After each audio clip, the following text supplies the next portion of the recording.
to tonight's episode of Black Ibis Social Club. We are starting a little bit late, so I'm just gonna do it this way. Tonight, we got Lisa here. What's up, Lisa? Oh, not a whole lot. It's kind of rainy outside. My kids are just within their school year, so today feels like a Friday for some reason, but it is not. It is a Thursday. Right. Let me fix my camera. My camera's being weird. I'll leave it off for a bit. Okay. Yeah, so we're starting a little bit late. This was kind of a last minute change to our plan. I don't know if you know, but I had to fire Fisto. He's fired. Oh no. We fired Fisto because he doesn't like Stanley Kubrick. He said Stanley What? Kubrick movies. he said Stanley Kubrick movies are bad, so I told him no more. Get the fuck out of here. He didn't know that Full Metal Jacket was a Stanley Kubrick movie, and just the fact that he didn't know that, I can't be on the same podcast with him if he doesn't know who Stanley Kubrick is. So yeah, he's done. I fired him. Goodbye, Fisto. No more. Sorry, I'm just joking. Yeah. I'm just it's actually really funny. I think I might have already told this story on the podcast. I don't remember. Way back when Blockbuster was a thing, and I was in film school, which makes the story even more embarrassing for me personally. I got into an argument with a Blockbuster employee. It was a friendly argument. It wasn't like a vicious, back and forth or anything. And we were talking about Spartacus. And like the movie? The movie Spartacus, yeah. And see, now I have to search it up just to make sure that I'm not going to be wrong again. Hold on. Spartacus. And of course, my dog's barking immediately as soon as we start recording. That's how it always goes. Mine's about to start barking too. Oh, no, I'm getting information on the frickin' TV series. Anyway, I was like, no, Stanley Kubrick didn't direct Spartacus. Blah, blah, blah, blah, blah, blah. And then so I go home and I realized that I was wrong. And so I called the Blockbuster back and said, hey, you were right, because back in those days you didn't have computers in your pocket. I had to actually go home, look it up on my fucking computer. That was like one of his first movies. That was like one of his first. Yeah, movies, it was a really, really early one. That's why I didn't think he directed it, because it doesn't feel like a Stanley Kubrick movie. Yeah. Well, before we start talking, and I'm gonna fill everybody in. Yeah, he did. 1960, film directed by Stanley Kubrick. Okay, just making sure. No, I know for a fact that it is by him. I know. I had to verify again, because every time I tell this story, I'm like, oh, what if I'm wrong again? What if I'm wrong? The worst part is when you remember something, and you're convinced that you're remembering it correctly. Yeah. And you argue with people, you make a big deal about it. You you even insult people sometimes, and then you realize that, oh my God, I was wrong the whole time. Yeah. And I remember this 20 something years later. Yeah, you're like, oh, one time I was wrong about who directed Spartacus. I was wrong about something, and it's like the end of the world, right? Yeah. So started a little bit late today. Fisto's not here because he oh my gosh, he might join us. Get some static. It's not me. I do. Yeah. You know what? That happens sometimes when trucks go by. I've noticed that when we record. We've recorded before. Oh, it's the Mossad agent trucks. Yeah. That are coming by. Yeah. Let me see if we can fix that. Yeah, they're mad about my husband's bumper stickers or something. Huh. But it's she's in Canada, so it's definitely not the NSA. It's got to be like Mossad or something. CSIS, yeah. Your friendly neighborhood CSIS, yeah. Or CMP. So he has some stuff to do. He might be joining us later. He had some emergency stuff, but he has the link so he can join us. He said he might. It all depends on what mood he's in. He's probably gonna have some good stories if he does make it. Now, you know what I did today? What'd you do today?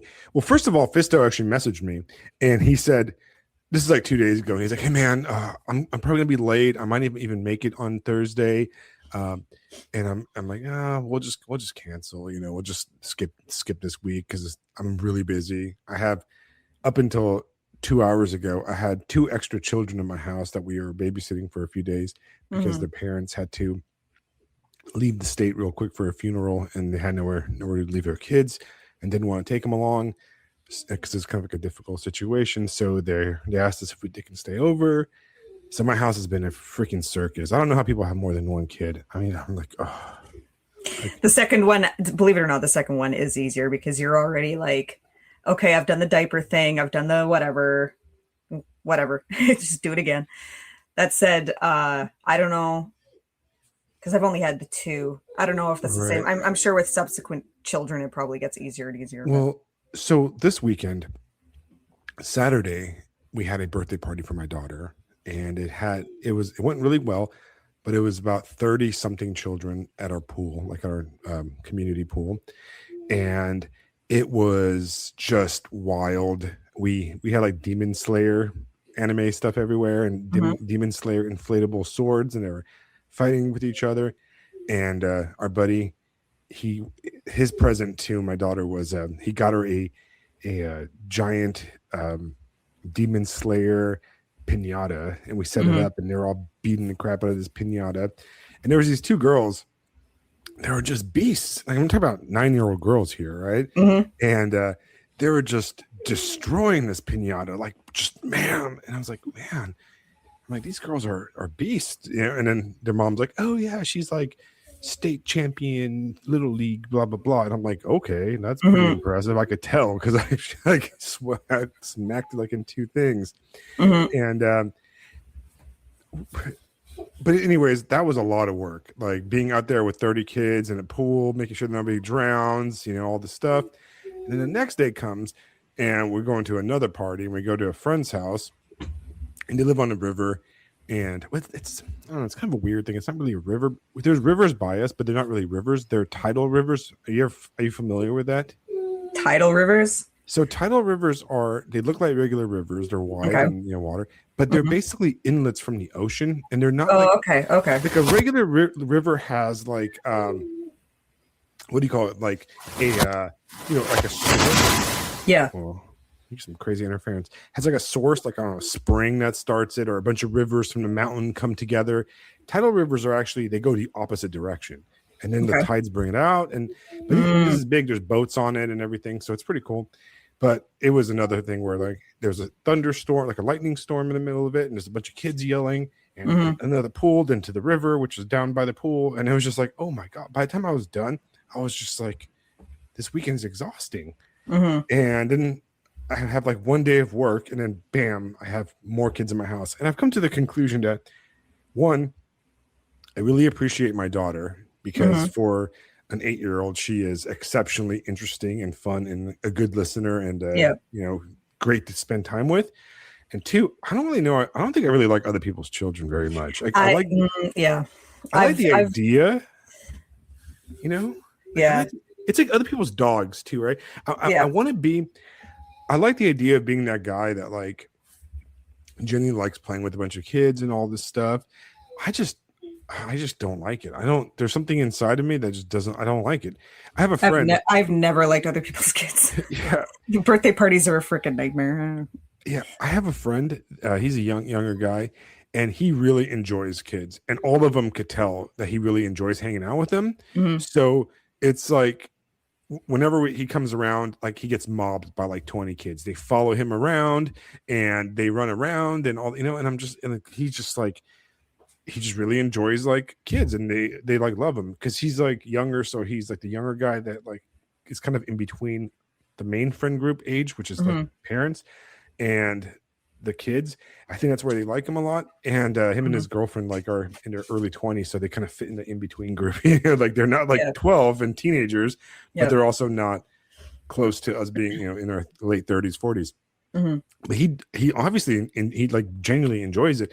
I don't know how he does it. They like wear me out. I'm just like, dude, I want to avoid him. Like, I came home from work yesterday, and I had a long day at work, and there was kids screaming, and they're playing Fortnite, arguing about Fortnite, arguing who gets to play on what tablet. Well, you know, I don't know. I was just like, oh, like, are they going to watch Teen Titans Go or like Bluey or like Demon Slayer or whatever? You know, and I'm just like, bruh, I can't do this. I think came in my office and just put headphones on, and I just like watched YouTube videos on repeat the whole time. I was like, I think what makes it even harder to like, okay, so there's always at least one kid in a friend group where you can't stand the parents. Right. That makes it even harder to deal with the kid, because it's like, the kid could be like a total retard, and it's just like, well, I guess that's because of your parents. Sorry about your genetics there, kid. Right. But you can't obviously, like, they're friends with your kids, so you can't say no, you're not allowed to play with that kid if there's like objectively nothing wrong with the kid. You just don't like their parents or whatever. But that's a lot of people. Yeah. Matter of fact, it's like sometimes the weird awkward one sometimes is there's certain couples and kids that are friends with my daughter who are like 50% of their parent group, if that makes sense. Like, I often I like the wife, but I have nothing in common with the husband. Oh, or like vice versa. Yeah, one of my older son's friends from elementary school, I did not get along with the mom. So anytime that there was like group plans, I'm like, I had to tell my husband to coordinate, because like, I did not get along with her at all. The dad was fine. The dad was fine. But, it's so interesting. It's like that, right? Because there's certain people, certain like couples through my daughter's friend circle where I'm like, wow, I really like this dude. He's really cool. And then I meet his wife, and I'm like, ugh. Yeah. There was one time she texted me because I let the kids go to the park, and like I can literally see the park from my house. Right. What makes you think that you can just let my son go to the park unplanned? Well, he's 19. We got other parenting styles here. All right. Yeah, he's 19. No.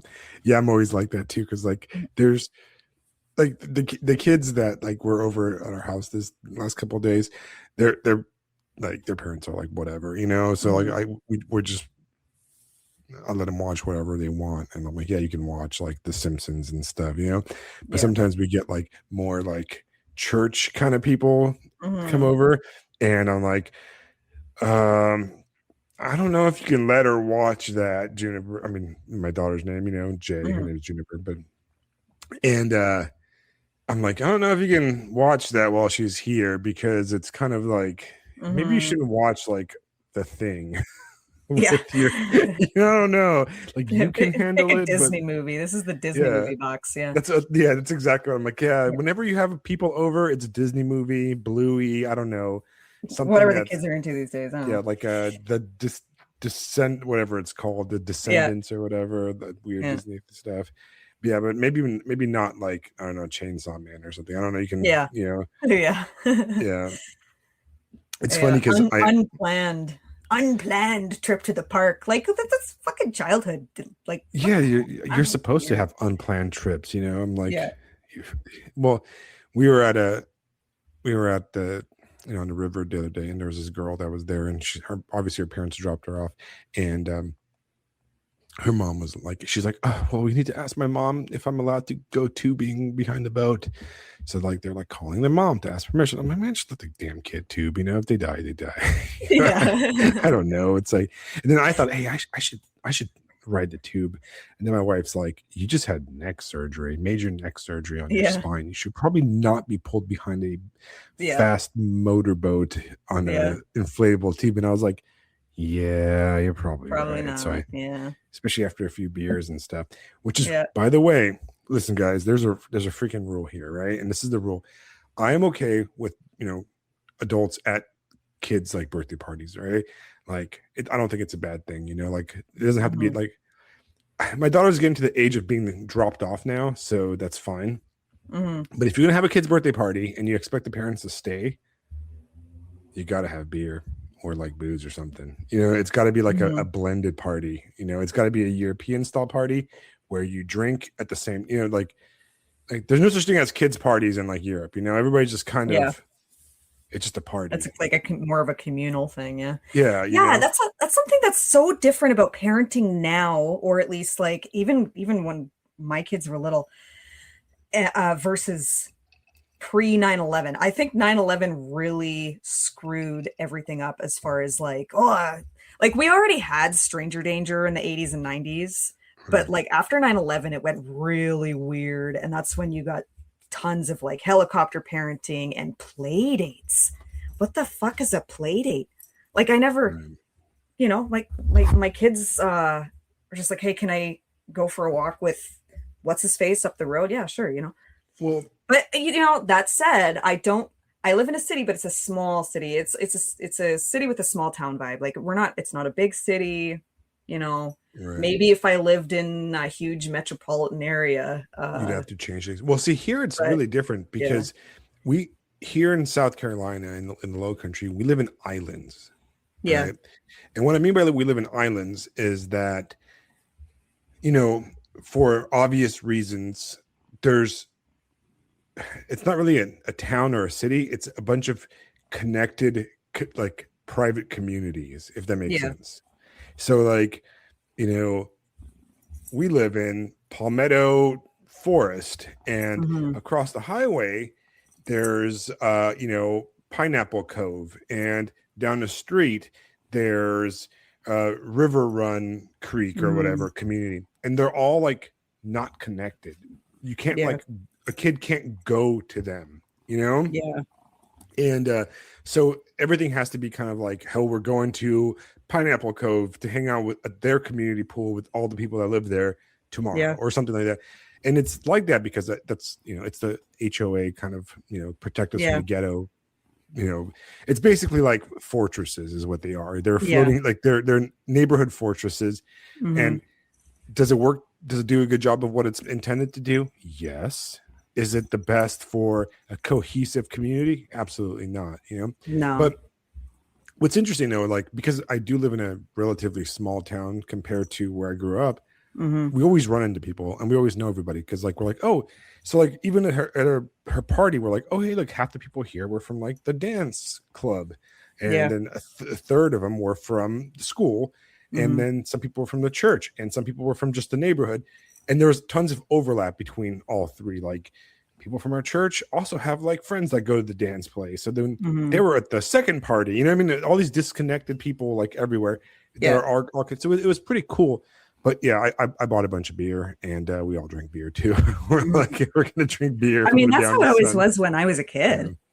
We were just yeah, sent down to the rec room and told to play Nintendo, and the right, parents were upstairs getting loaded. Like right. You're that's like, how we're it having a was in the party. '90s. Yeah, Well, yeah, I feel like that's what my parents did it too. They're like, hey, everybody's coming over. We're gonna have dinner with all our friends, and then we're all gonna go in the backyard on the patio and drink beer and smoke cigarettes. yeah, And all the kids, cousins, and stuff. You guys go play Mortal Kombat for yeah. 5-10 hours, It was until the somebody worst when you passes had out. to go to some like rando's house and you didn't know the kids, but you had to Right. play with them and you had no choice. Like kids these days don't have that experience. You They know don't what have that though? experience of like forced friendships with kids that you don't like you don't know them and then you don't like them, but you have to play with them because your parents are friends. Yeah. You're My you're in daughter's you're actually in a my daughter's very brown basement. Everything is brown.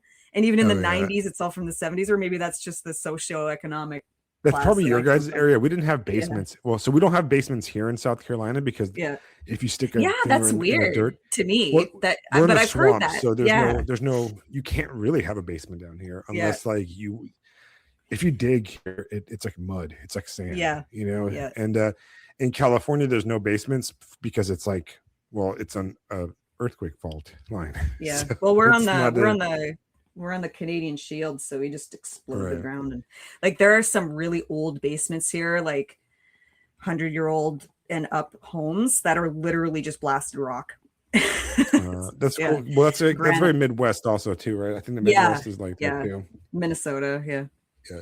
So yeah, there's no basements in California. I mean, I'm sure Mhm. there is some here and there, but for the most part, we don't have basements. And so I grew up with no basements. But see, Mhm. But you I also think don't have winter. And although yeah, like kids do play outside in wintertime, but it's a lot more convenient to just play Nintendo in the basement.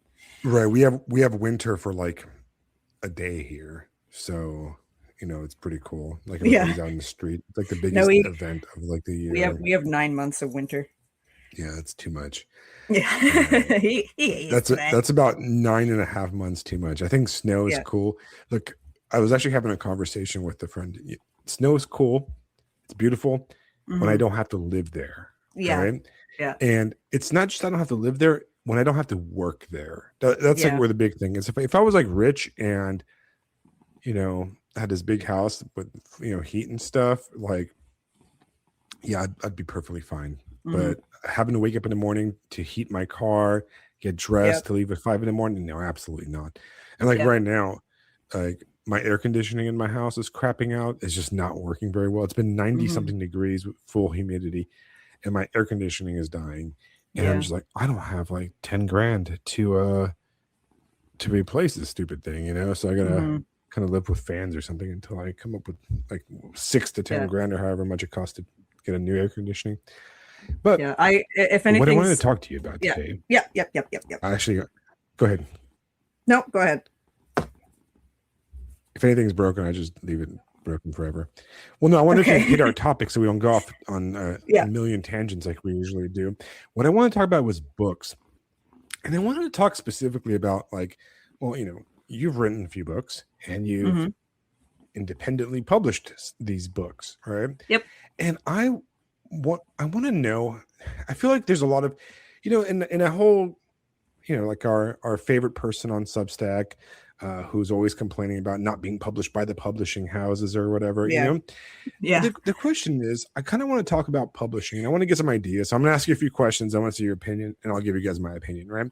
And I Sure. think this is going to be, I want to approach, like, what is the feasible, realistic way to look at publishing, or why are we doing this? Why are we writing this? Because, you know, I'm almost done with the novel I'm writing right now, and I really like it. I Hmm. think it's no, I actually hate it. I hate every second of it. I hate everything. It, But just I'm gonna that's the interrupt for normal. just real quick. How's your internet connection going? You're chopping in and out on my end. Oh, am I? Yeah. I haven't had any issues. I don't know if anybody else. Does anybody else hear him chopping in and out, or is it just me? Let me see.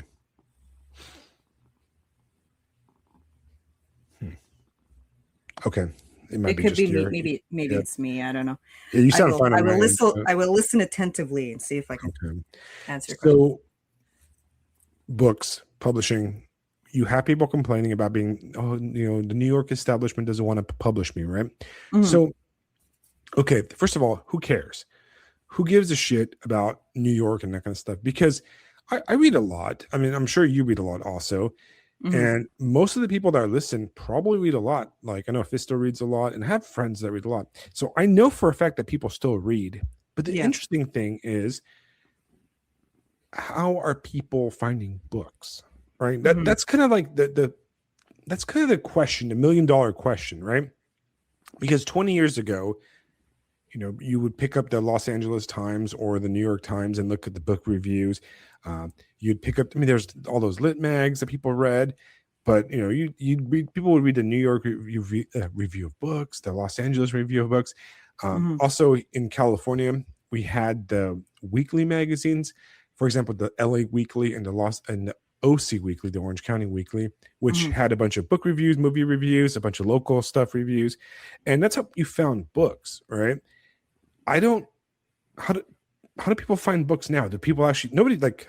I haven't read the New York Times or the LA Times in over a decade. Do people like read? Right. Um. So the question is, where's like the power? You know, who has the power? I Social media. know. That's it. Like Yeah. the lit mags are completely dead.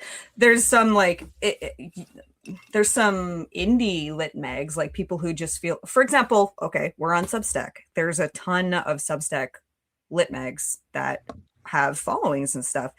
And Right. maybe they also have an accompanying podcast, or they have some sort of Patreon, or they have like whatever. There's an entire book blog, quote unquote, industry, and people follow them more based on the individual person's personality than they do any credentials or anything like that. Like nobody gives a shit. Right. Nobody that I talk to anyway. I'm not like a highfalutin intellectual, but nobody that I interact with has ever given a shit over whether or not a book got a New York Times review or anything like that. Like that's just not how it is anymore. It's all parasocial relationships and like social media. Right. Like, I don't know. Do you know who won the last Pulitzer Prize, and or who won the last Booker Prize? You know what? I do. I will see that a prize has been announced. I go, oh, interesting. And I will look at the book and I probably won't care about it. And then it vacates my brain. So I was at one time aware of who won, but I don't remember because it wasn't a book that seemed to interest me. I know that recently there was a big award that actually went to something that technically qualifies as science fiction or something, but I don't remember anything about the book because I don't know. Because you just, because it just it doesn't matter anymore, right? No. Just how like you're like, oh wow, let me catch up on all those Academy Award winning movies that won. Well, even specifically genre based awards like Nebula, the Hugos, or whatever. Who cares anymore? I haven't followed them at all. I've noticed that this is how I buy books, because I buy books a lot, and I'm like an impulse buyer of I buy more books than I should. And the way I buy a book is sometimes I'll go to Barnes and Noble and I walk around and I'm like, oh, that looks cool, and I order it on Amazon. Not just joking. I buy it there. And then if I really like it as I start to read it, I actually order it on my Kindle, because I prefer to read on my Kindle than I do. I just like to read in bed, and it's much easier to read. Especially hardcovers are uncomfortable for me. I don't know if it's like my dainty lady hands or something, but I have a hard time reading hardcovers. I'm a paperback girl, or ebook or paperback. But so, they've killed mass market paperbacks now, so right. Fuck me, I guess. So my wife, I think 2 years ago, or maybe last year, for either Christmas or Father's Day, or one of those, she got me a really nice, like, 3 book fancy kind of edition of Haruki Murakami's IQ 84, and I started reading it finally. I'm like, okay, but I was reading it's a nice kind of hardcover, and I'm like, oh, this sucks. I don't want to read like this book, So I ended up buying it on Kindle, because I can read it in bed. I can read it in bed without the lights on, where I'm not waking her up, and I'm not, I could just like lay flat in bed and hold it in my Kindle, and I don't have to like use a book light. I don't have to do any of that, and it's so much easier, Yeah. So I've made it a new rule where I'm just going to read everything on my Kindle. And I know people are like, but you don't own your Kindle. I'm like, you know what? It doesn't matter, right? If I really like a book, if I think it's fantastic, then I'll buy the hardcover. So I'll collect books I love, but all the trash that like I just read every day, right onto my Kindle. So I do random purchases when I walk into bookstores. The picture under the Book Life is an actual bookstore in Savannah. I actually took that picture. The quality is kind of crappy, but it's from a real bookstore. And then I Substack and podcast, right? I listen to, the Bret Easton Ellis podcast, and he's got a guest on, and his guest on is, just recently there was a writer named, her last name's Levy. She wrote this book called Flat Earth. And, she sounded interesting. The book sounded good. She's like one of those New York dime square kind of people. And I was like, well, I might read that. So, I'll tell you now. So you can look it up. You guys can look it up. Or her name is Annika Jade Levy, and the book is Flat Earth, right, by Annika Jade Levy. I picked it up because, I was like, I don't know. She sounded interesting on Bret Easton Ellis' podcast, and I like, if she sounds interesting or somebody sounds interesting, I buy it. Sometimes he has guests on, and I'm like, nah, not my type of dude. Not interested in this guy. So I don't buy the books or whatever they're selling or they're moving. The other way I buy books is, somebody's like having a conversation about a book or mentions it, and I look it up and I go, I'll buy it, and I impulse buy it, or I'll get like a weird vibe where I'll use a lot of time. I'll use like Amazon, like referrals, or people will mention it. I think I'll look for books, people talk about them in the podcast. I go, I want to read them, I just don't, there's no like official though. Like, there's no, like, I don't read any like official industry reviews. It's all like word of mouth basically, or word of mouth through the internet. Yeah. Would you say it's the same thing for you?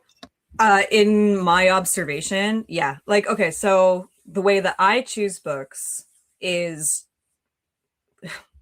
word of mouth is huge. If I say, for example, one of my buddies on Instagram or something posts his review of some like wacky vintage paperback novel, I'm like, okay, I gotta find that. I'm gonna go see if it's at my bookstore. Blah, blah, blah, blah.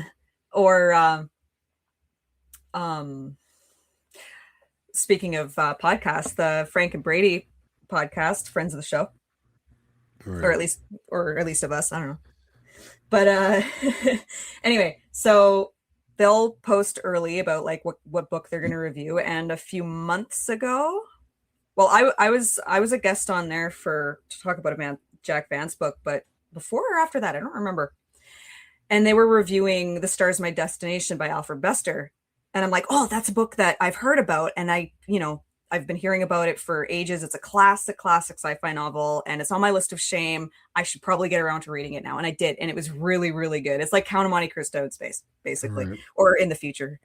And I really, really enjoyed it. So like, that's sort of like I said before, like parasocial, word of mouth, just hearing other people, like, okay, from me as an author, all right, and as a reader, an author can blab nonstop about their own books and it'll get a sale here and there. But when someone else talks about the book, and this is why reviews, especially for like indie novels, and I include small press in indie, not just self-pub. So self-pub, small press books. Reviews are really, really important because there's, especially in the self-pub space specifically, because at least in the small press, it's had other eyes on it. It's had someone's seal of approval, but in the self-pub space, there's none of that. And these days, you don't even know what's the fucking clanker that wrote the book, right? So reviews give legitimacy to a book, but even better than Amazon reviews or Goodreads reviews is just yapping about a book. Like, just when you're having coffee, talk about a good book that you've read or a shit book that you've read with your buddies as if it was a regularly published book. Like it is a book. Like, just, I don't know. And this is going on a little bit of a side tangent, but I don't know if you've noticed that there's like this weird embarrassment in regards to recommending self-pub books. Like, I don't know if you've noticed this. It's almost like, even if you have absolutely nothing to do with the author, it's almost like shameful to admit that you read a self-published book. It's really weird. I haven't noticed it everywhere, but there's a specific type of reader, I guess. You know what? I think you're right, but yeah, I think, to be fair, that has started to go away. It has started to go away. Yeah. 10 years ago or so, 15 years ago, when the whole, early, Amazon stuff started publishing, there was still a mystique about the magic of, traditional publishing. And then the reality is, there with podcasts, like stuff like Bret Easton Ellis, where, he's a huge writer, and he'll say something like, yeah, they don't edit stuff anymore, Oh yeah. He even said that, like, the mask is totally off now. Like a book like his work, he said he was reading his own book, and he's like, wow, they obviously didn't even bother to edit it, because he's like, my old editor before the dark ages, they would have absolutely caught these things, and now they don't. And he said he found out from other writers that are getting like smaller deals that they don't even bother editing, and so Isn't really, that like, stupid. So what did they do? It's actually really fucking frustrating as someone on the self-pub side, because although it is starting to break down, we are in a very like self-pub bubble on Substack specifically, like, but in the wider reading world, there is still like this skepticism over the quote unquote, I'm doing big air quotes here, quality. And it's like, do you know how many trad pub books I've picked up with huge typos all through them? Right. But for some reason, if a self-pub book has some typos, it'll be a 1-star review on Amazon. This person clearly doesn't even speak English. And it's really funny when that happens and you do actually speak English, but it's not US English, so your spelling conventions are slightly off. This hasn't happened to me personally, but I know that it has happened, especially authors from the UK. But there's typos everywhere. No, we just spell different. That's interesting. So, Yeah. in the literary, yeah, you are late. We started late, Jason. We started late. In the literary like kind of world, I feel like, to me, I'm I'm I'm attracted to the idea of independent small press self-publishing stuff Yeah. because I just like the idea of I like this punk rock kind of aesthetic, aesthetic. I It's like that's what really drew me to self-publishing, is because it was way more like DIY punk rock. If I'm gonna fuck up my book release, I'm gonna be the one responsible for fucking up right. my book release. You know what I mean? Not some schmo in Toronto. Right. So the interesting question now is, the idea of being a writer. Like, do Yeah. dudes want to be writers anymore? I think they do, right? Guys still want to be writers. I know, like, there's a lot of women that want to be writers still because we see them all over Substack. There's plenty Yeah. of guys that want to be writers, Hmm. but I think the idea of the writer as, you know, maybe 20 years ago when I don't know when the industry still existed, maybe, or Yeah. in the 90s or something in the 80s, Yeah. you had these guys and they're like, they would go get the MFA or whatever, Hmm. and they'd write a book, stuff like, Jonathan Franzen and that kind of stuff, Yeah. like, and they would become like, it's kind of like mini celebrities. Like, Yeah. to be honest, being a writer is kind of gay to begin with. It's like, yeah, it's like not that Yeah. cool, but it Yeah. was still kind of cool. Like, I'm gonna write a few books about like getting high in New York, and then I'm Yeah. gonna sleep with some girls, and they're gonna throw a bunch of money. I'm gonna buy a house, Hmm. and then I'm gonna retire teaching or something like that, Yeah. And then I live well off my royalties, and maybe my thing gets picked up for a movie, and it's great, and I make some money off of that. Read a script or something, but that's not going to happen now, right? Like, people No. don't make money off of writing, right? Like, The only way that you become a writing celebrity now is if you make an ass of yourself on Twitter or some shit. I don't know. Or if you get a movie deal. right. Movie deals are the only way to really make bank these Right, and days. even that is like a complete and total crapshoot, right? Or Yeah. you find some like strange lightning in the bottle, and you write some, like, you write the next thing like romantasy, or Mhm. minotaurs humping each other or whatever. Yeah. Um, so the question for us is like, why? But Alex, why are you writing? I go, well, it's obviously not my main source of income, right? Uh, Yeah. I write in the same reason I do this podcast, because I enjoy doing it. Mhm. I like the idea, I have no illusion that I'm going to be like Bret Easton Ellis in the 80s, and I'm going to be flown around by, first of all, I'm 43 years old, so nobody's going to fly me around to Mhm. give speeches in like Munich or something like that at a literary conventions. Second, I'm not going to write nothing I write is ever going to be of interest to the kind of people that go to literary conventions in Munich. Yeah, Um, that's something else. That's another reason why I decided to self-pub too, because it's like, mm, I don't right. I don't appeal to a certain sub I can't speak English. Uh, Political Subsection. polls. Yeah, Right. political polls are not. I'm not pandering to one end or the other, and kind of And, just doing my own thing, and that pisses people off. right. You have to pick a side, right? So, So yeah, in a way, people say, "Oh, is it a hobby?" Well, it's not really a hobby. Like, fishing is mhm. a hobby, right? Yeah. Because fishing's fun. Writing is not really fun. So I don't know. It can't really No, be a hobby. yeah. Like it can't really be a Do you hobby. want to sit Okay. in your room and be miserable for Yeah. hours? Yeah. Like fishing is like, yeah, you get to like take beer and stuff with you and hang out in the outdoors. Writing is like miserable, and you do it like at 2 a.m. by yourself, Yeah. and it's like, Yeah. it sucks, right? So Are you a weirdo who thinks about killing yourself all the time? yeah, Writing's for you. If not, maybe pick something else. Like, yeah, I remember reading a statistic. I don't remember where this was. This was absolutely like years ago. And someone did a study looking at different creative occupations, potter, sculptor, whatever, all these different like art things. And ranking like right at the top of most mentally ill was poets and novelists, like writers. right. I thought that was Writing fucking hilarious. poetry, like, Yeah. like you have to be mentally ill. Like if it's You have to 2020, be like mentally ill. it's like 2020, it's like 2026. I'm like, you know what I want to do? I want to be a poet. You're like, no, nobody wants to hear it. Shut up. Yeah. Like your own Yeah. mom doesn't want to hear this This crap, is you why know? this is one of the reasons why AI generated writing pisses me the fuck off so much. It's like, let us have this. Okay. Yeah. I once got into a major beef with someone about okay, does anybody remember several years ago there was this big thing? NaNoWriMo is defunct now because of I this. forgot about that The stuff. NaNoWriMo, yeah, because they got sponsored by Pro Writing Aid, which went all in on the LLM shit.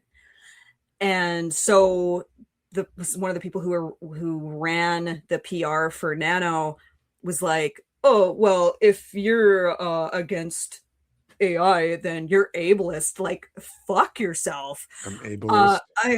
I guess It's I'm my right ableist as a handicapped person to have a to steal other computer people's put out work. slop. And Shut it's up, like, dude. listen, I have multiple diagnoses, okay? And this is what I do. This is like the only thing I'm good at, okay?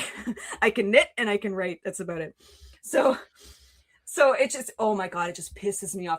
And like you were saying, like nobody's gonna become a writer celebrity unless you were a celebrity for another reason, like you're a YouTuber who happened to publish a book and you really fuck up royally and everybody's hate reading your book. Okay. Um that sort of thing. Nobody's becoming, so these fucking guys who think that they're gonna become bajillionaires for shitting out a bunch of generated AI shit books. Who are you fooling? Like, it boggles my mind. Right. He's Nobody like, and man, I want to read a bunch of slop. you want to have written, but you don't actually want to write. Like, get the fuck out of here. Find a different room, you know? Like this is not the place for you. Take your AI shit somewhere else. Make like a crypto shit coin, pump and dump, and get rich. Don't be in the writer space. Get the fuck out of here. It pisses me off. Did you ever like play like role playing games when you're like young, like Dungeons and Dragons and stuff like that? Yeah, well, yeah. I didn't play D&D till I was a little bit older, but like basically every childhood game is Okay. role play, right? So Yeah. when you have like a role playing game like Dungeons and Dragons and you play as Yeah. like a kid, like like a middle schooler, Mm-hmm. there's a subtype of like acquaintance, right? A friend. Mm-hmm. And they're the kind of guy that like they're not like in your direct friend group of people that play D&D.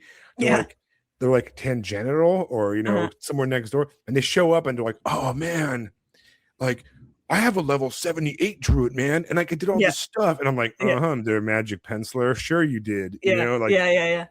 he's like, where'd you play? Who do you play with? He's like, oh, well, I play with my cousins at their secret basement dungeon lair. And it's so cool. And I'm like, Yeah. I conquered a village and all this stuff. And I'm like, oh yeah, okay. My Sure, uncle man. works at Nintendo. Yeah.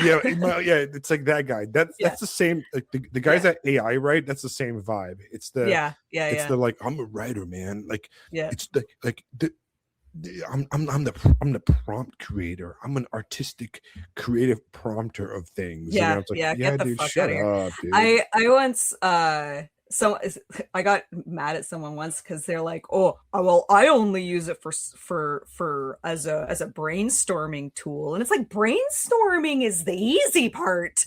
Brainstorming is the easy part. Actually executing your ideas is the hard part.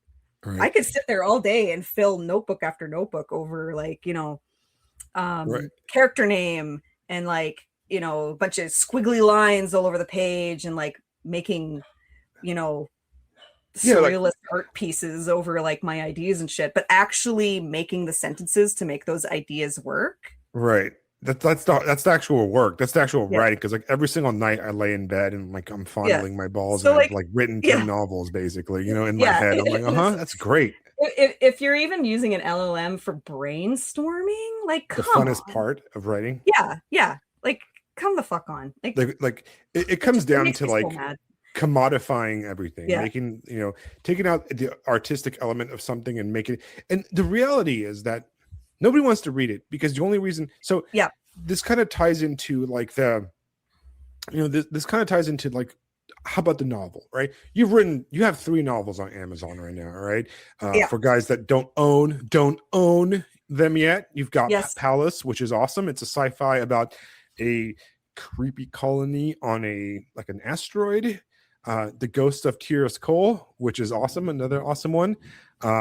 Which is kind of like Dune meets Princess of Mars type of adventure. And then you got the Highway Kennedy Thornwick, The which Highway is Kennedy Thornwick. Yep. yeah, which is the one I haven't read yet. Actually, I still need to get around to reading it. But you know, the question is, why do why do you think the novel itself does it have a is it still a viable art form? You know what I mean? Because that's what we're writing here. When we talk about Yeah. I'm writing a book, we're talking about I'm writing a novel, right? Yeah. And we're living in an age where people might disagree with me. The novel was for a while the premier art form of the early 20th century, the 19th century. Uh, the film was actually, in my opinion, the premier artistic medium for Yeah. the American 20th century, but Yeah. it competed very well with the novel. But now we're getting to the world where, like, in a very fractured world, a very world where, like, people live in their own worlds. And Mhm. one thing we don't have, and people mention this all the time, is that there's no water cooler stuff, right? There's no Mhm. more shared culture. Everybody lives in an individual culture. Yeah. And people go, oh, people don't read anymore, people don't even watch movies anymore, right? When was the last time you went to work and talked to people, or social groups, and talked to Mhm. people about a movie you just recently saw in the Mhm. theaters? It's so rare, right? It's so rare, right? You know what weirds me out? This whole like shitting on quote unquote performative reading. Like back in the day, people read in public all the time. Why is Right, this weird now? Why is it right. suddenly like, oh, look at this fucking guy. He's got this book in his hand in a coffee shop. Like, why do you give a shit? Let him But read, dude. everything we do is performative, right? When you Every, think about it, I mean, right? yeah. It's like, Getting dressed, choosing your clothes to wear right. when you leave the house, that's performative. Like, Where I don't know. so it's just silly. But thinking about it, I was thinking about, like, I'm like, people don't have a shared culture, or say that a lot, right? But Yeah. then I go to work, and all the dudes are talking about anime that they've Hmm. just watched, or manga that they just read. um or for a while I got a bunch of guys at my work to read Blood Meridian, and that was Hmm. for months that was an inside Okay. joke. Like, everybody, like, I had all these like 20-year-old kids talking about, like, the judge and quoting the Yeah. judge and stuff. Yeah. So people want to read. It's just that they need to be it needs to be brought to them. Yeah. They need to be good stuff needs to be put in front of them, and they need to read it. I always tell people, like, you need to kind of unlearn everything you've learned in school, because Yeah. the number one destroyer of readers in their 20s is high school educations, right? Hmm. It's Yeah. like whoever sat down and created the curriculum for English and literature uh, hated English and literature. So Yeah. their goal Yeah. was not to make readers. Their goal was to make people that gave up on reading forever. So when Hmm. you get people reading, there's connection there.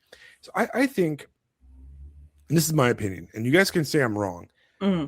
I think that the novel is still one of the premier mediums, right? Yes. I agree For with that. art. Yeah. I think it does, and the reason is because it does something that a film cannot do. The Hmm. nearest art form that can actually compare or compete with the novel is actually the long form television show, something like Hmm. True Detective, The Sopranos, um, Mad Men, Yep. Breaking Bad. That's the nearest thing you can get to the novel in a television format. But Hmm. I think that the novel does something that, to this, until you have direct, like, brain to brain communication, like in Cyberpunk or something like that, where you can actually Hmm. feel and see things directly, without a window in front of you, without a Hmm. screen in front of you. um you can't you're not going to top the novel. Like, nothing has No. the level of interiority that a novel does. Hmm. And I think that's why it's still a viable medium. And Yeah. because of its lo-fi. Now here's a caveat I want to add to this, right? Yeah. When I say the novel, I don't mean the book, right? Mm-hmm. There's a lot of people that are tied up in this idea that the novel and the book are synonyms, right? When Mm-hmm. they're absolutely not. A book is a physical object, Yeah. right? A novel does not have physicality. A Mm-hmm. novel can be put into a book format, but not all books are novels, right? Yeah. So what I mean is that like we're not going to see the death of the novel. We might see the death of, certain book formats, like, the mass market paperback, for example, right? Mm-hmm. Why? Because let's be honest, the Kindle is much better than the mass market paperback, right? Yeah. And or just any paperback, right? The pocket paperback. And people say, "Oh, well, you don't own your book." But let's be honest here, all those paperbacks you bought, those 15 giant blocks of Wheel of Time that I bought when I was 19 years old, yeah, those got tossed out because they're yellow and they're disgusting and they don't hold up. Okay. I have a vintage Louis L'Amour novel right here, and it was $1.95. What year was this published in? My son reads cowboy novels, so I got him some Louis L'Amour. 1980, $1.95. Okay. And then I have it was published a couple of years ago, another a paperback. Was this US or Canadian? It doesn't say, so I'm going to assume US. So the US price on this one is $11. $11 for a mass market paperback. So that's 15 Canadian. $15. And you know what it really gets me? Hopefully you were still hearing me. I had to walk away from the mic. Anyway, yeah. Is that's what ebooks are priced at now. Right. It's like, well, we got rid of the mass market paperback, so we'll just price the ebook version the same as the mass market paperback. Like, I remember when e-readers were first a thing, and like every book was like 99 cents because publishers did not take it seriously at all. And that's how J.K. Rowling made so much freaking bank, because she's just like, can I keep the ebook right? And they're like, oh yeah, sure, I guess you can keep the ebook right, stupid woman, right? And now she's like a bajillionaire. Right. That makes sense. Yeah. And nobody was taking it seriously, so ebooks were really, really cheap. And this goes into a side tangent. There are so many people in the self-pub space, like writers, who do not have the confidence to price appropriately. And it's like, look at trad pub prices, okay? I regularly see ebooks now for $15, regularly. New releases. Mine are $8.99 in US and Canada. I think the rest of the world is based off of the US price. Right. If you're getting it off Amazon. So $8.99. And some people think that that's too high. And I'm like, that's half the price of a freaking Tribe Pup ebook. And this goes for every form of art, not just writing. Okay. Price what you are worth. People will actually be more likely to buy a book if it is not if it doesn't seem cheap. So your 99-cent book, your $1.99 ebook, do not do that. You not only are you devaluing your own work, but you are devaluing the work of your peers. So fucking stop it. Price what you are worth. Okay. Right. I agree. Anyway, that's a totally side tangent though. Well, and one of the things like that some Greg is asking. Her name is Lisa Kuznak. He asked me your name. Lisa Kuznak, yes. Kuznak. So I'm like I said, I am people like want, I don't know, like I think there's a little bit of a fetishizing of actual like books, right? People like this idea. Like to me, I'll pay $12.90, I'll pay $16 for an ebook, right? Why? Because I'm gonna read it, right? And I don't really have a lot of shelf space. So Mm-hmm. unless I specifically love it, I'm not going to put it on my shelf. Even if I Yeah. bought it like a paperback, as soon as I read it, I'd probably like stick it in a box somewhere, you know, and then Yeah. it's just going to get tossed away or given away because I can't save. I've read so many books in my life, guys, that if I Mm-hmm. kept every single paperback I've read, it would Yeah. be ludicrous. I've literally That's read, why. if you look Yeah. at my if you look at my like if you look at my Goodreads account, I've probably read like 300 books in the last like 3 years. So there's no freaking way I'm going to like that would I wouldn't have room in my house for all this stuff, right? It'd No. be Yeah. like horrible, you know. Mm-hmm. And the reality of it is like I want to read the novel, I want to experience the novel. So if I get it, you know, on a Kindle, I can get it, I can, you know, I can read it anywhere I want for the Yep. next, I don't know, 10 years until Amazon goes out of business or something like that, you know? Yeah. And Well, if one thing that made me get an e-reader. I have a Kobo, and when my oldest was a baby was when the one of the Kobo, I don't remember what it was called at the time, came out. It was the whole e-reader thing was still really new at the time. And he was going through a thing where he refused to, he was a baby and he would not nap on his own. He would only nap physically on me. So I was stuck in a chair for hours a day. Hours. If you've never had a baby, listeners, sometimes you're stuck in a chair for hours a day. right. And so having being able to read one-handed, oh, fantastic. What an invention. So good. Right. So I've been pro e-reader ever since then. I've been a pro e-reader for the last like almost 15 years because Yeah. I've been in the military for a long time. Well, that's And how old my son is now. So yeah. right, and I remember like I don't know, many years ago, my wife bought me my first Kindle, and I was resistant at first because I was like, "Oh, I'm a book snob," you know. Mm-hmm. And I'm like, "Huh, I can take 40 books with me on a deployment, Yeah. and if I want another book, I could just buy it." So like, Yeah. on my last deployment, I was working in Papua New Guinea in the middle of nowhere, and Mm-hmm. I went there with 50 books in my Kindle. I read them Yep. all. But then while, I had the internet, so I was like, huh, I want to buy this one too. And I want to buy this one too. It Mm-hmm. was while I was in Papua New Guinea, actually, that Neil from Pylon Press sent me the draft copy of Shagduck, Oh and wow. I downloaded it over my phone and I hooked it up to my Kindle. And that's how I read, the basically like the second or third draft copy of it Nice. That's before cool. anybody else. And I was like, I think I was one of the first few people to ever read that book. By the way, new listeners, listen to the interview with the author of Shagduck, JB Jackson. Yep. Do that. And if you haven't, And if you haven't read Shagduck, you it's should a also read fantastic it. book. I And haven't read the sequel yet.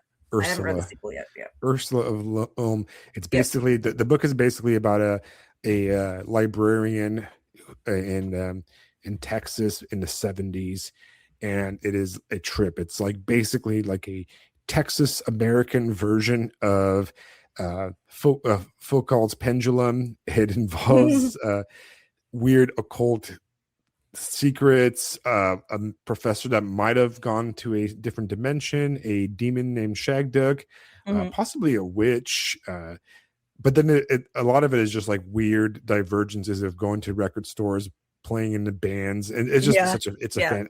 Yeah. I love this so much. I read it in one day while chain smoking 2 packs of cigarettes. Nice. I just Nice. I That's sat by the awesome. pool and I just read the whole thing from like morning to night. And I was really hungover because I had like 20 gin and tonics the night before. And that day Nice. I was like, I'm just gonna sit here and just read all day. I like a good gin and tonic. Yeah, That's a that's my good summer drink. Yeah. Yeah. Yeah.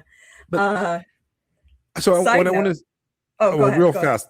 Yeah. Why don't you go ahead because mine's gonna be long. Okay. Just real quick. I've been noticing a trend online called cigarette books. And it's like, how do you define a cigarette book? And I've seen it defined 2 ways. I've seen it defined as books that make you want to smoke a cigarette for one reason or another, like it's a miserable read or whatever. It's like, oh, I need a cigarette, and then the other definition I've seen is books that you can read on a smoke break.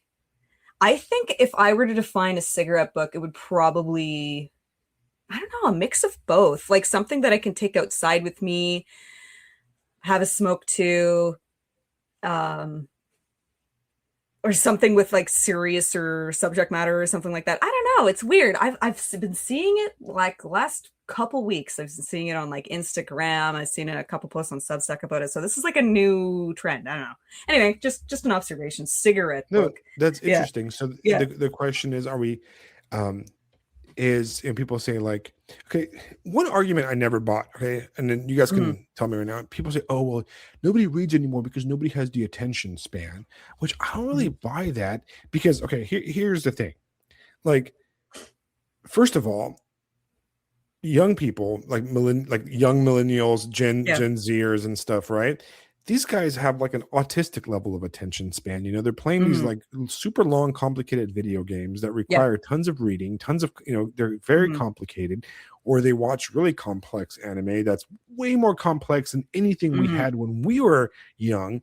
Um, Mhm. the media that a lot of young Gen Zers and younger, like even like my daughter's age, right? I believe Mhm. they're like Gen Alpha is what she is, Yeah, she's Gen Alpha, yeah. right? They're consuming complex stuff. The stuff that my daughter watches is Mhm. way more complex than what I used to watch at her age. I Yeah. mean, okay, I take it back. I used to watch Star Trek, Yeah. but she'll watch like a lot of serial stuff and that Yeah. kind of stuff. Um, so I don't buy this attention span thing, right? I Mhm. honestly think that I'm starting to realize the people that have been mostly one shot by social media are actually Mhm. boomers. Boomers and Gen Yeah. Xers are the people that Yeah. are the most brainwashed by the internet. And whenever you see the most retarded stuff posted on the internet, it's always a boomer or a Gen Xer, Yeah. because I feel like a lot of us millennials, Yeah. we were kind of like the initial people to get into the internet, or actually the Gen Xers were, but we were the first people to realize that it's actually not that good. And we Yeah. started rejecting it. We started pulling back. And we're the generation where we rejected our kids having like tablets and stuff, or we Mhm. started controlling it. And we're also the generation that started going, maybe we shouldn't be on the internet all no. But look at all social media. It's all like Gen Xers or boomers. That's all all like, the boomers that are still in charge of entertainment are right. going to get they have no idea how to reach Gen Alpha. Both my kids are on like the older end of Gen Alpha. Like my oldest is like right on the cusp between Gen Z and Gen Alpha. And in paying attention to them, and they were old enough to remember COVID, but young enough that they've mostly forgot it. Right. So I think the younger Gen Alpha, the ones that were maybe like born around COVID, I think screen use, like tablet use and stuff, has gotten way worse since COVID, which is really unfortunate. So they might be kind of fucked. But the older Gen Alphas, it's actually quite surprising how much they're rejecting a lot of this stuff. Like my kids don't play the big AAA video games. They play a lot of indie games. Fuck, they still play Minecraft. Right. Well, Um, that Gen like, Z and Gen Alpha is a Minecraft generation, so yeah. they have the attention to build something in a video game, Oh yeah, hours for and hours. hours, like castles and stuff. And it's like, no, Yeah. you are being active. You are using your mind. It's Mhm. interesting, Yeah. right? I think uh I think one of the problems with boys reading specifically, speaking of video games, is video games. And the argument is, well, in a video game, it's like a movie, it's like a book because you're interacting with a story or whatever their argument is. Uh like and for the record, I have played video games. Like you know, I was at one time a gamer. Uh I was playing Sea yeah, of Thieves with my buddy before yeah, hopping on here. yeah, yeah, We yeah. literally we took our sailboat and we raided a ghost pirate fort, Yeah. and we stole a bunch of boxes of tea, loaded it on our ship, Yeah. and took it back to port and sold it to the Merchants Guild. Okay, and then I Yeah. logged off and came up. That's why I was late by a minute, because I'm like, oh, I gotta sell. I had to sell the tea, right? Or else, Typical like, I would male have lost it. behavior. Yeah. Yeah. Yeah. No, but the argument is made that like visually it's fun, narratively it is fun, and competitively, like it taps into that like little like lizard brain segment that makes boys very competitive, Right. and maybe they're not playing enough sports or something, but like that's why video games are so appealing to boys. And it's like, well, maybe if we can kick them off the video games long enough to get them to read. And it's like, well, then fucking give them books that are They're entertaining, good. that are Right. good, you know? Right. Like I said, I've got a Louis L'Amour book here. My youngest son is more of a fiction reader. He's read The Hobbit. He reads, like, he's read Louis L'Amour. He's read Howl's Moving Castles, one he read a few years ago. So Right. he's been a book reader since he was, I don't know, I think he started getting into chapter books maybe when he was like 8. He's 12 now. So it's been a few Okay, years. let's be honest here. Okay? This is whenever Yeah. I hear people talk about this conversation, Yeah. right? When it's especially a generational thing, or people don't read Yeah. anymore, people don't do this anymore, right? Like Mhm. let's be fucking honest here, guys. Okay, I'm 43 years old, and I Yeah. grew up before the crazy internet thing. None of Yeah. my friends fucking read, okay, and they're all Yeah. college educated people, and Mhm. reading was a minority in the 1990s and the 2000s Yeah. when I It's was always growing up. been like, All right, especially, I don't know. I remember the most bookish kids, and I'm thinking girls because I'm a right. girl, but they were always considered weird Right. Same thing with the if you're guys, reading all the time. Yeah.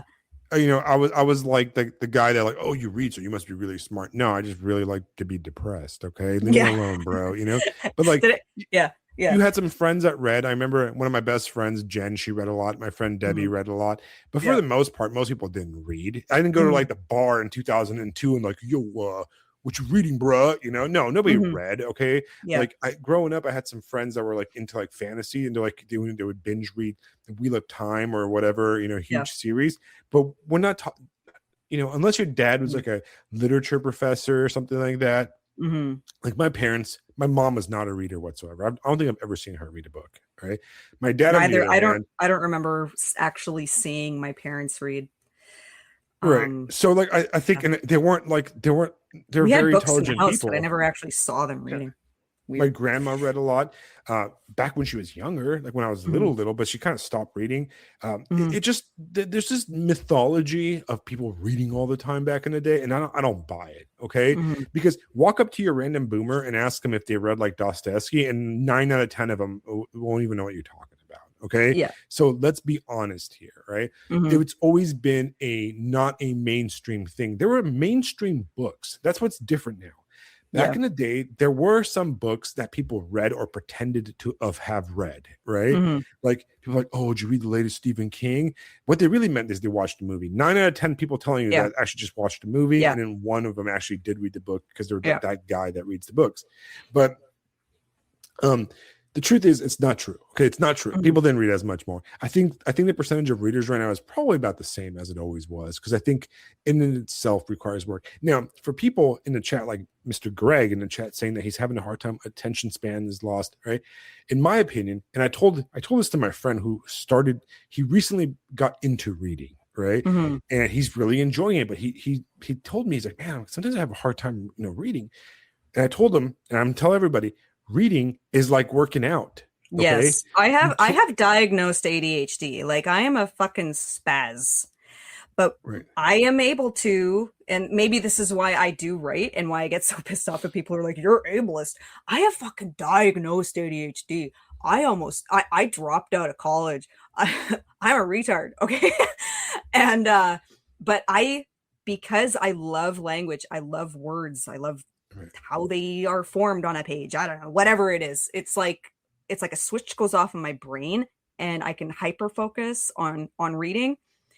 It's been harder lately because I have so many other things going on in my life, but it is a muscle like anything else. Like you said, It it's like is. working out. Start with, I don't know, say I'm going to read.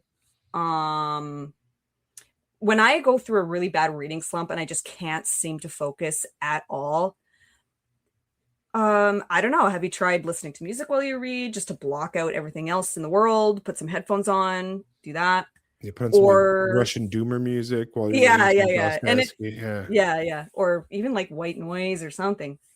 Or And maybe you just you say have to to yourself, be you have to be honest with yourself, right? yeah, You don't go to the gym and okay, listen, You You're not going don't to really, be deadlifting freaking 700 pounds. right. So you're not going to start your Yeah. reading, like, your reading year off with, like, Gravity's Rainbow by Yeah. Pynchon. Okay.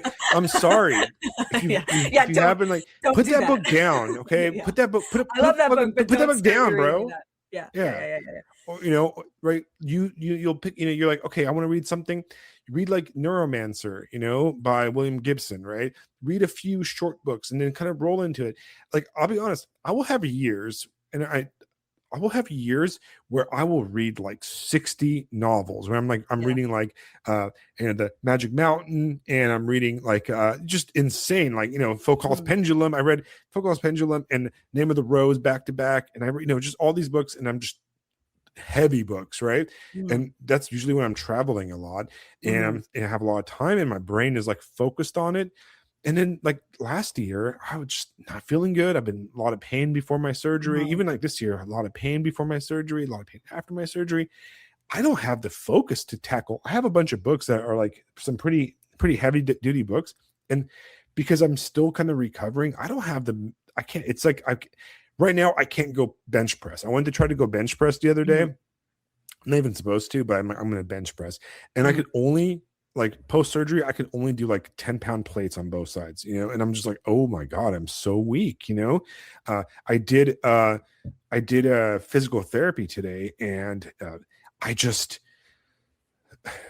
my physical therapist, she's this like young woman in her mid-20s or Mm-hmm. late 20s, and she's got this really cool last name. It's like basically like murder, but she's like this, Yeah. like, she looks like Thelma, like a skinny Thelma from Scooby-Doo. Oh, But nice. she's like, Alex, I want to have you do this with these bands and all this stuff. And I'm like, that looks stupid, right?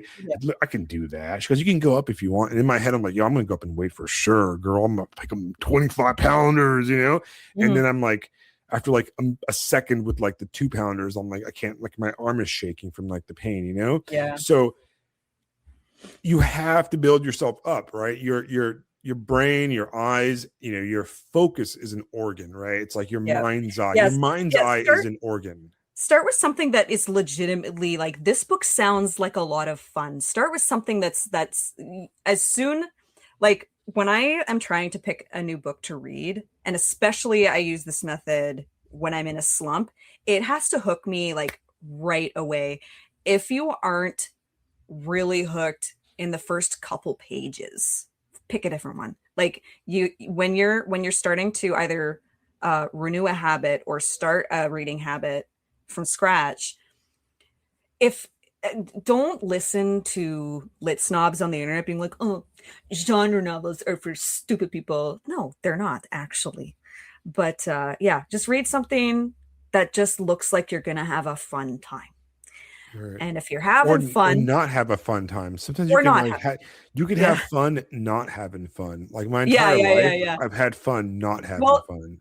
yeah, and then the more you read, the more you will develop your tastes. Like, maybe I don't want to read fun books. Maybe I do want to read something that's depressing and poetic. Like, don't eat caviar before you eat chicken nuggets, okay? Yeah, develop your tastes. And then once you've read enough books and you know what you like, you know what you don't like, you'll be more able to like do it. It's very interesting. So when I met my wife, the first few years of us being together and after we got married, she was not a reader at all. She read a book every now and then, but she never, like, it was never her thing. She was much more of a TV person. So many like times after a long day of work, we would get home and I would sit on the couch or in a chair and read a book, and she would watch Mad Men, or she watched and I was like, I don't want to watch, I'm going to read instead. And sometimes I'd get into it and whatever, and then she would watch Breaking Bad and whatever, right? And that's how we used to do things, right? Like, I read, she watched TV, and everything was good. Recently though, and so she'd always say like, oh well, I want to get into reading more, I want to read more, and I would always tell her, like, just read whatever looks good. Don't stress out about, like, I think she would stress herself out about, like, oh, I need to read this book that everybody else is reading, or I need to read this classic book, and even the stuff I would offer to her, she would like it bounce off of her because like she just wasn't like it just wasn't her thing, you know. Mhm. And then she started reading and she started just picking books and she started, you know, she like a lot of like read a lot of thrillers and a lot of like weird Mhm. mysteries and then she slowly got it and now she reads everything. Now she reads nonstop and Yeah. she just had to you have to get to it your own way. You have to find like the things Yeah. you love, and from the things you love, you move on to the to the other things. You know, don't force yourself to read like the classics because you know I'll be honest, some of the classics aren't that great or they're not as fun to read. You know, like not everything. Like there's books that Like if you are just reading for your own pleasure, who gives a shit? right, What some you know influencer suggests that you should read or whatever. Uh like a certain someone whose name we won't mention who says that you should only read whatever her Columbia, Columbia College, whatever the hell. Yeah. Columbia or Yeah. Columbia girl, Yeah. like the like it's like I think she's just like I'm so she's a psyop. smart. She's a Yeah. psyop of like the Jewish public, like the Yeah. Jewish public, like publishing establishment, Yeah. because they can point to her and be like, "See, we don't publish her, and she's Jewish and rich from Columbia, and we still Yeah. don't publish her." And Yeah. then it just proves that they're not that. I mean, how Yeah. can you be Jewish, rich, go to Columbia, and still not get in with like the Jewish New York crowd? You know, like that Yeah. is completely like insane to me, but whatever, you know, that's kind of the joke of her entire existence. But yeah, you don't have to read Moby Dick, you know, Not right but away. Moby Dick is good. Yeah. All right. But there's a lot of fantastic stuff, but there's a lot of good stuff, right? You should read everything, right? You should read everything that you enjoy, and it ultimately reading is for fun, like it's a edifying, pleasurable thing, and if it's not edifying and pleasurable, then don't freaking do it. You know what I mean? Like there's no point of doing it. It's like running's fun and good for you, or some people find running fun and good for you, but if it sucked and it made you miserable, then don't do it, dude. It's not worth it, you know. Good night, Mia. You can listen to the rest of it when we put it out, probably tomorrow when I get around to editing it. But yeah, like to go back to us as writers, like the writer, I think that one, you still have to believe in a novel. You have to believe that it says something of value to people, that it does something that no other medium can do. Yeah. I think you have to approach it from a perspective of, what do I have to add to this? Like, why? Because think about it, right? Why should you read me and not an AI? Yeah. Right? Because you're not just reading to read. Right, it's not, you're not just consuming product, next product, right? Consume thing, next thing, or whatever, right? Yeah. There has to be, you have to be saying something of value. There has to be something of value created by you that cannot be replicated by a machine or really by anybody. And that's really what matters, right? It cannot be replicated by anybody. Like it has to have an artistic spark there. And you have to be able, I think we truly have to approach it from a perspective that I am gonna we need to think about the medium, and a lot of people, especially like a lot of independent writers, don't really think about the medium itself. And I'm talking about in a meta kind of way, where what does this art form, what can it do, right? That film cannot do, right? And that's where you have to, approach it, right? You have I like the idea of writing unfilmable novels, if that makes sense, right? I like the idea of filming unfilmable, short stories. But I'm also at the point where I don't know if the novel, I like the idea of the novel, but I don't know if the book makes sense anymore, right?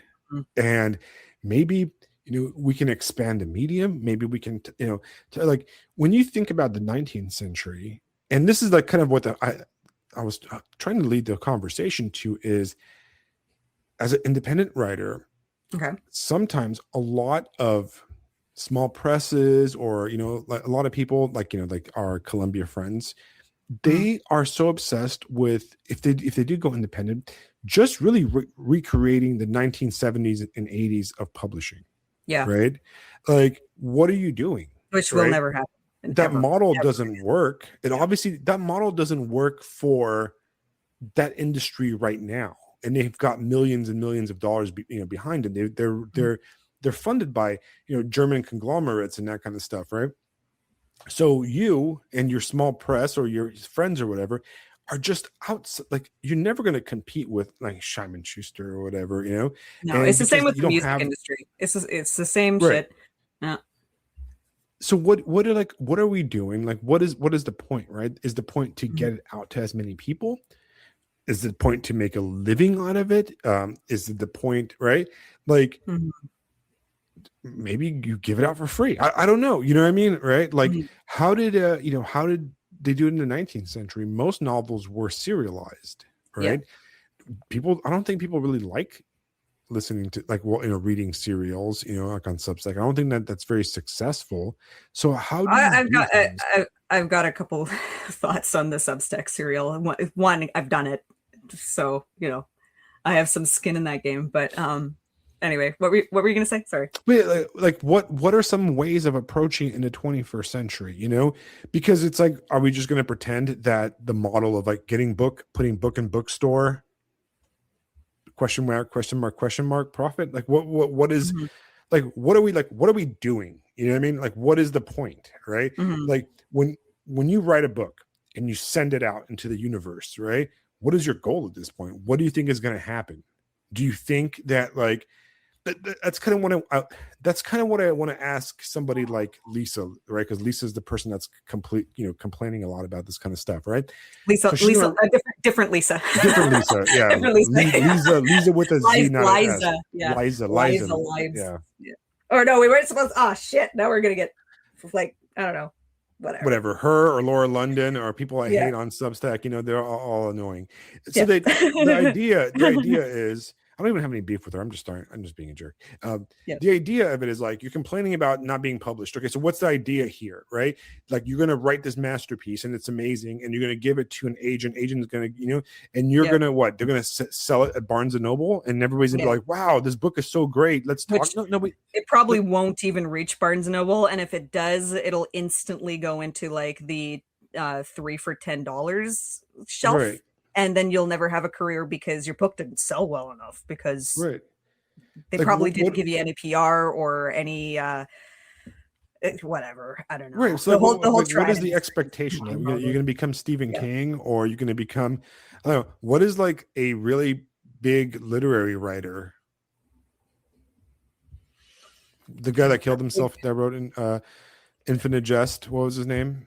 Oh, Wallace. Wallace. He was like the last one, right?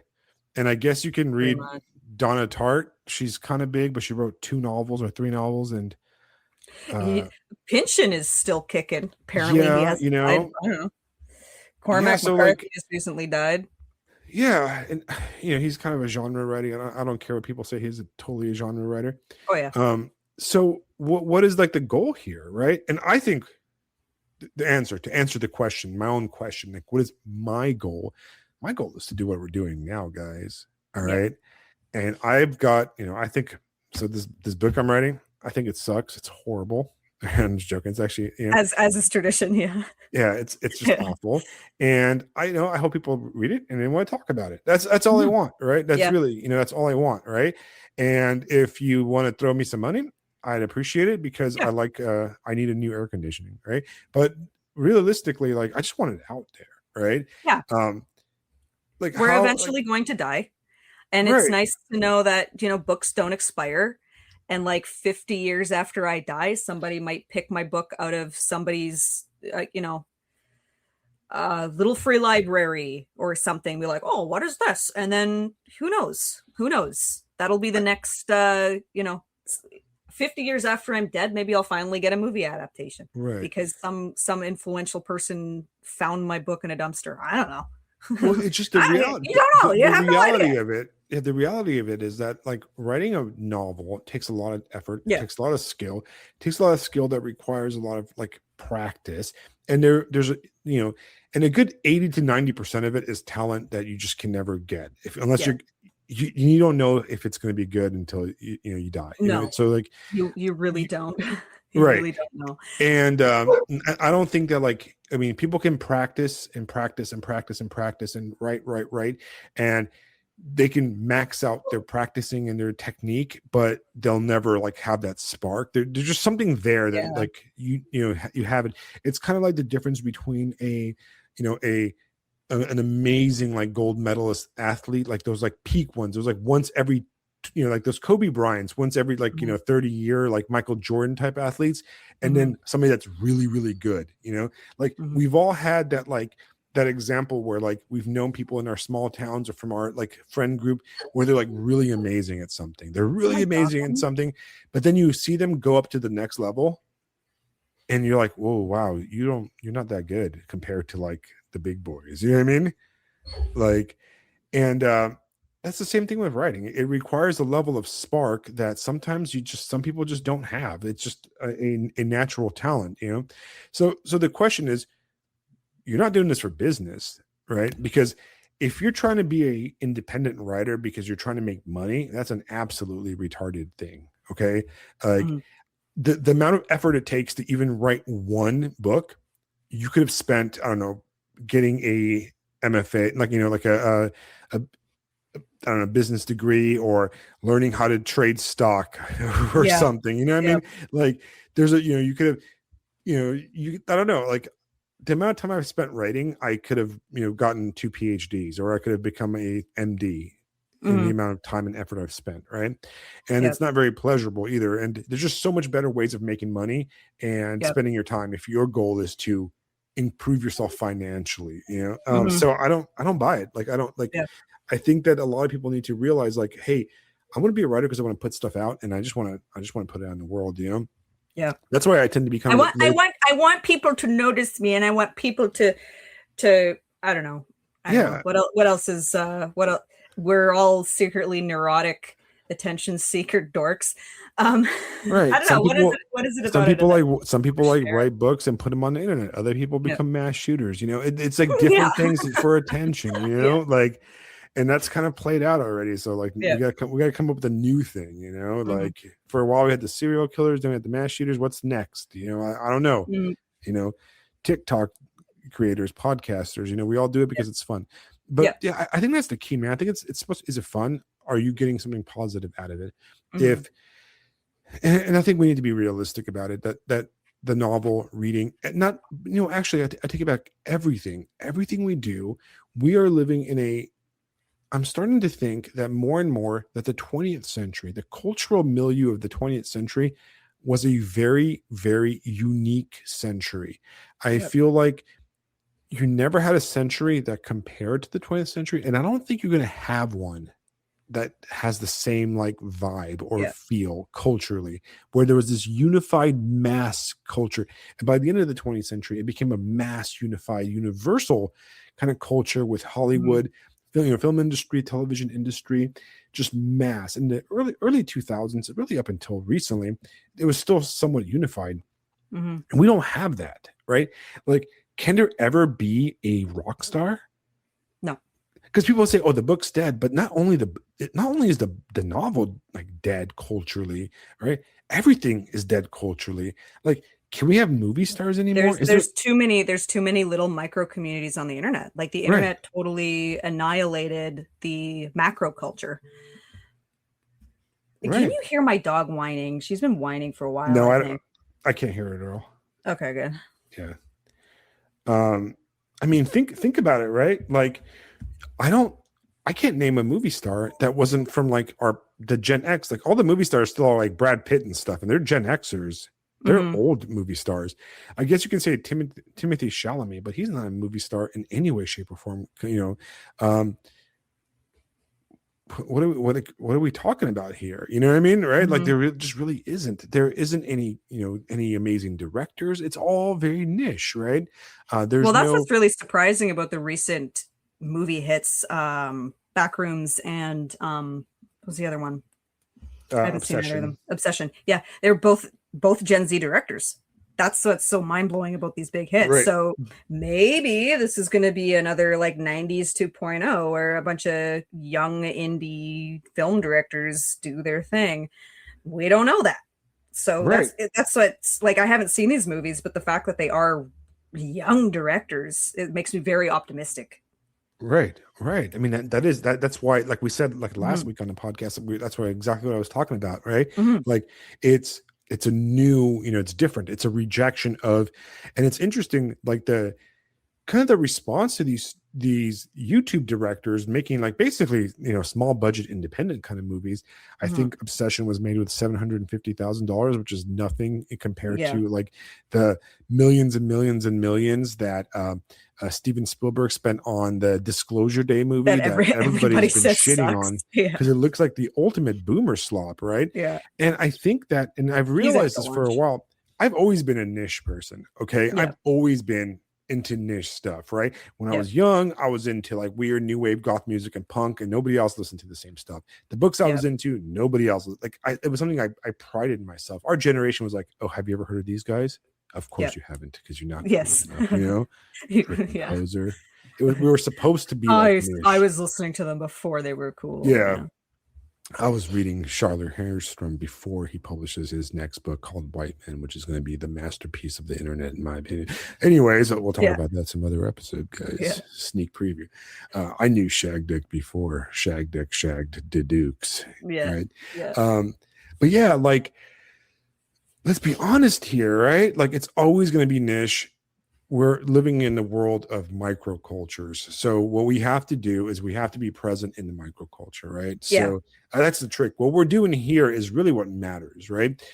There is no, UPN or Fox television channel where we're going to watch The Simpsons. Nobody's going to like The Simpsons. Yeah. A show like The Simpsons cannot exist anymore, right? Mhm. And sometimes things break through, like Stranger Things was kind of a cultural phenomenon, right? Like where everybody I knew watched it or commented on it. You'll get the occasional, like, what's the one that everybody's watching right now? Like recently was Euphoria. That's like one of the shows that people still talk about. Up until Game of Thrones shit the bed, that was a very Right. big cultural. That was a huge thing, one, There's occasional like movies and stuff that people watch, but ultimately it's very niche, right? I mean, like I said, I've talked about the Amazing Digital Circus, and I'm like, I never heard of this. And I felt like such a boomer. I felt like an unk. Okay. I felt like a straight up unk, right? Like a chopped unk, bros, because I'm sitting here, my daughter's like, oh, Dad, you should watch, my 8-year-old, you should watch this show. It's about these people trapped in a computer, blah, blah. And I'm like, what kind of nonsense is? And they watch it. I'm like, oh my God, this is amazing. And I'm like, how come I've never heard of this? Like, I'm cool, man. I know stuff. Okay. I'm the guy that shows people stuff. All right. I'm the guy at work that's like, hey man, you should, you know what I mean? That's my cool thing anymore. We're no, old. I'm still cool, guys. Okay. Okay. I have great taste and stuff. And if you listen and watch and like play the things I'm into, you will not be disappointed. Have I ever disappointed anybody ever? No. I pride myself in having taste. Okay. Wealth and taste, or just taste, because I don't have much wealth. But I'm the guy that's like, hey, you should watch Chainsaw Man. It's great. Or hey, you should watch this anime. Or hey, you should watch this, read this book, But then here I go, I completely missed this freaking insane like YouTube like amazing show made by this weird trans woman named Gooseworks. And I look at it and it's like, you look at the first episode and there's like a billion like views on it, right? Like I'm talking about like a billion views on like the 9 episodes available. And then the movie itself, they put out the 9th episode in theaters 2 weeks ago. Nobody knows what it is. Every single like viewing in my small town in South Carolina is sold out. Yep.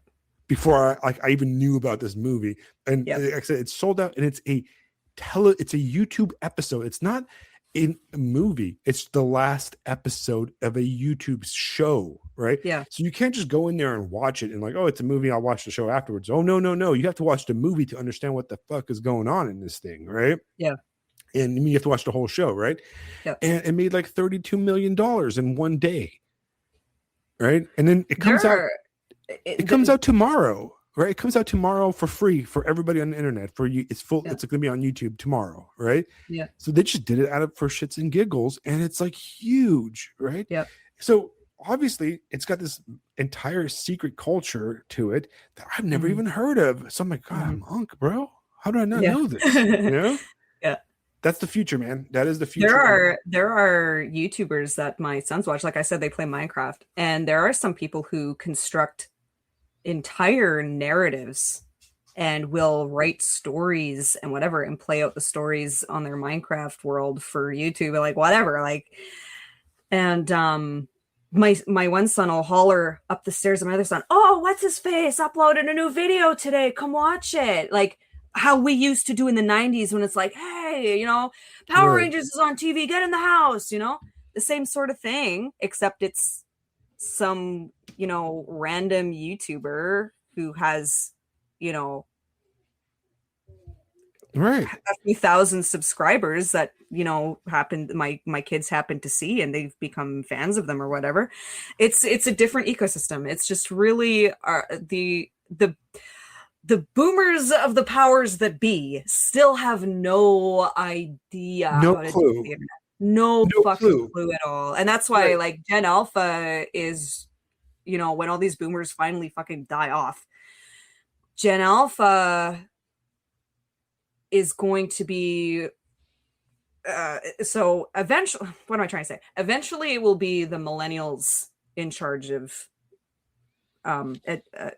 entertainment. And I don't know if that's a good thing or a bad thing, I but don't like know. Yeah. eventually it will happen. Yeah, As, we'll as have to see if we're yeah. up to the task. But you know, But so yeah, the Gen Alpha, I mean, my son's going to be getting his driver's license this year. Okay, so they are going to become the tastemakers of internet culture, if like the older ones already are in some cases. It's going to be interesting. It's going to be interesting how young Gen Z and elder Gen Alpha are going to like shape shape the shape future. I mean, shape things. Yeah. it's wild. You know, the other day we went for my daughter's birthday. We wanted to take her out to dinner on her actual birthday, not during her party, but like her actual birthday. She wanted to go eat. She wanted to eat seafood. She specifically wanted crab. So we went to this nice restaurant that had like, you know, like one of those like crab like places where like they throw a bucket of crab on the table, and I ate a pound of shrimp and I paid for it afterwards. I was like, why the hell did I eat a pound of shrimp? You know, like, Yeah. but we get up there and it's really busy because it's kind of in a Tasty. touristy area, and we go up to the host, right? And it's like this young girl, probably in her like early 20s. My daughter's wearing her like a Demon Slayer shirt, and it's not like, it doesn't look like, it's not like an obviously a Demon Slayer shirt. It doesn't say like Demon Slayer on it. It's got like it's got the Mist Hashira in it, and it's kind of a side character that's like her crush character because, you know, whatever, right? And the host is like this, you know, 20, you know, cute little white girl with red hair, and she's like, "Oh my god, it's blah blah blah from Demon Slayer," and she's like starts talking. She goes, "That's not my favorite. My favorite is blah blah blah." So they're geeking out with she's geeking out with my 8-year-old about like anime characters, you know? Yeah. And I'm like, "Oh, okay, bro," you know? Yeah. But the thing Back is, in I my knew about all day. those characters that she was talking about, right? And I'm like, man, so see, like I feel like sometimes I'm disconnected from like the Oh yeah. Gen Yeah. Z Yeah. to For Alpha sure. conversation. So how like how do you have somebody like think of the level of failure that like surrounded Steven Spielberg, right? They're like, let's make a movie, bro, and spend millions of dollars where like the plot is about like releasing alien information to the media. Yeah. Because that's how like people believe things, because like Fox News is going to put out like, bro, like every news channel can come out with like actual footage of aliens, and people be like, yeah, that's fake, nobody believes it. Like people don't believe that we landed on the moon or that the earth is round. Yeah. Okay, so they're going to believe like the whole plot of that movie is absurd. The more I read about it, I'm like you could have just done this whole thing by just uploading it onto YouTube and the whole movie's over, you know? And why do people keep on casting that woman in movies? Okay, I don't feel in her in any way, shape, or form like Who charismatic is or it? interesting. The same one that was in that freaking what is her name? She's British and sort of annoying. Which one? All I British don't people are know. annoying. I haven't paid attention to that movie at all because it just sounds so stupid, and I haven't heard anything positive about it. Oh, Emily Blunt. Emily Blunt. Oh, okay. Yeah. I don't Emily know Blunt. why. Like, I really like just cannot stand her as an actress at all. Like, I don't know why people like her. I just find her like completely like she lacks any charisma, you know, like she just got like negative charisma, and I don't get it. I just don't get it, you know, and Mhm. you know, just like it's like let's get the most annoying people like Colin Firth and stuff, just the most annoying people in that movie. It's like the most boomery movie of all time. It's just so like it's dated before it even comes out, and the Yeah. whole plot, I guess, and because I finally looked into it because I was like, maybe I'm wrong, maybe it's really good. The whole plot is about them, her, because she's a or weather girl or something. She's going to release the information. She's going to get it to the right media people, you know. Yeah. And it's like, what? It's 2026. Spielberg, did nobody tell you about the internet? Have you not heard about this thing or Yeah. fake news? Like, Like, at or least make it like a period piece or something. like if your $1 billion movie is like not even as good or as smart as like your average like 1995 episode of X-Files, you probably should have like you should retire, you know. And yeah, that's how I feel about that. But Lisa, thank you for joining me No problem last at minute. It all. was wonderful. Yeah. I hope um people aren't sick of hearing my voice because I plan on coming on no, it i again if i nobody think, objects, well, I enjoy talking, you know. I don't care about them, to be honest. I'm sorry, guys. I mean, I love Yes, you guys, and you do it for and you. there's the people Yes. that there's the people that listen live, and then Yeah. there's like the 4 million downloads that we get, and people Yeah. comment, and then like I said, I actually forgot to tell you guys. Well, Fisto couldn't make it, and I said, "Oh, guys, I'm not going to do an episode this week. I don't really feel like it. I just want to play video games or something, right?" Mhm. And I 2 days ago, I was sleeping and I had a dream about doing a podcast with you. I was like, oh, you know what? I had a dream where like I was talking to you like this in a Oh, podcast, and I wow. woke up and I was like, you know what? I should ask her to cover for Fisto tomorrow. You know, so I Aw, did. So it was oh, like I so. like that story. This whole episode, like, because I messaged you really early in the morning. I don't know if you noticed that. Yeah. I just woke up and I was like, I should really message her about it and see if she Yeah. wants to do it. Yeah. So this is all based on a dream, because initially Dream I come told Fizz, I'm like, we're not true. going to do it. We're just going to skip it because I'm going to be tired this week anyway, so it's good. Oh, But I don't know. It was that's a cool. dream. It was a dream inspiration. Yep. For the rest of you guys, I just got a rough draft copy of an amazing novel that I read half of it already before the second half was done, but I have the full copy of one of my favorite, the greatest independent writer out there, one of the best independent writers out there, Sky Hernstrom. Mm-hmm. And this book is going to be like it's gonna be a banger. Mm-hmm. Well, everything I've read so far, I've read about half of it already, is a banger, and I Mm-hmm. could not wait to get the second half and for him to finish it. And literally, like he just it wasn't written yet. That's why I didn't read it. But he finally sent it to me, and I'm going to finish reading it soon, and it's going to get published, right? And it's going to come out. But it's going to be a Pylon Press book. But this Yep. book is amazing. Like I'm telling you guys ahead of time, I'm so freaking excited about it, right? Like And I want if the name rings a bell, he has or I guess even if he has if nobody's heard of him, I guess I'll just chill. He has done stuff for DMR Books. He has done stuff for multiple different zines, either Sword and Sorcery zines or TTRPG zines. He has done short stories for Pylum, and he also has not just in collections, but he also has an anthology through Pylum Thune's Vision. right, and one through So DMR also. So my question is, if people are familiar with his Sword and Sorcery short stories, how much of a detour Oh, this is a big detour. thematically, yeah, is it from This from is a his other big, stuff? not thematically. I think the spirit is still there, Yeah. but this is a contemporary story. It's Okay. more. I can't even. It's so good.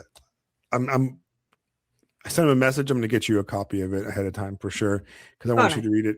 Okay.